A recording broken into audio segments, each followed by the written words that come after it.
Hello everyone! Welcome back to my YouTube channel, and for today's vlog ay panibagong tutorial na naman ang isi-share ko sa inyo.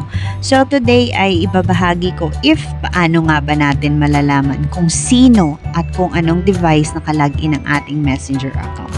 So naku po, dapat aware po tayo nito para panigurado din na safe yung mga messages natin sa ating Messenger. Especially sa may mga extrang bebe dyan. Naku po, charot lang. Importante talaga na malaman at ma-check natin ito kasi minsan may mga importante tayong files na sinisend sa self natin or may mga convo tayo na hindi pwedeng malaman ng iba.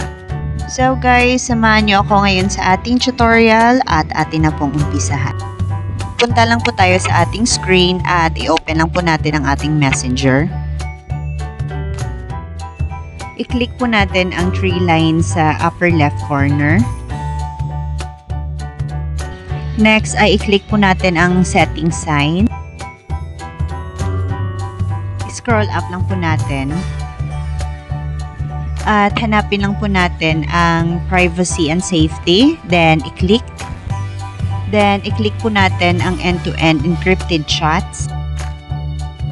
Click security alerts. Click view all logins. In here guys ay makikita na natin agad kung saang device at kung anong device nakalagin ng ating Messenger. So guys, not only Messenger pala, so pati Facebook ay makikita rin natin if may nakalaging ibang device. So napaka-importante po na i-check po natin ito kasi if anong messages ang nare-receive natin at anong calls ay pwede rin nilang ma-receive or mabasa yung messages na yun na galing sa ating mga mahal sa buhay or mga friends. If ever na kinakabahan po kayo, so don't worry guys kasi pwede nating i-log out yung device na yon para to avoid na maka-open ng ating Messenger at also ng ating Facebook. So, ang gawin lang po natin ay let us click the where you are logged in. So, ayan guys, makikita na natin dito lahat ng devices na posibleng nakalagin ang ating Messenger at also ang Facebook. At saang lugar ito trinay nilagin. At the same time, makikita rin natin dito if anong oras at kung anong date nilagin yung ating Facebook at Messenger. So guys, if we want to log out that device, ay i-click lang po natin itong 3 dots and then may choices po dito not you and log out. So let us click the log out.